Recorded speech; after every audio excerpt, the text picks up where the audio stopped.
What are you staring at? Dead fish. They old friends of yours or something? It's a joke. No, there are a number of dead fish, and the water's bubbling there and there. CO2's coming off the lake.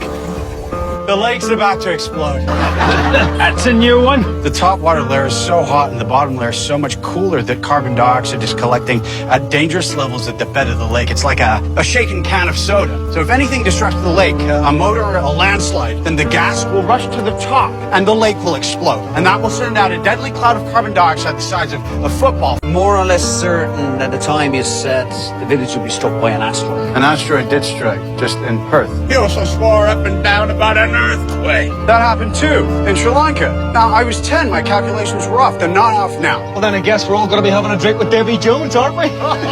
I'm trying to save your lives. اسکورپیون. اینجا نیاز نیست تو کامنت ها دنبال اسم فیلم ها بگردین چون زحل مووی رو فالو کردین.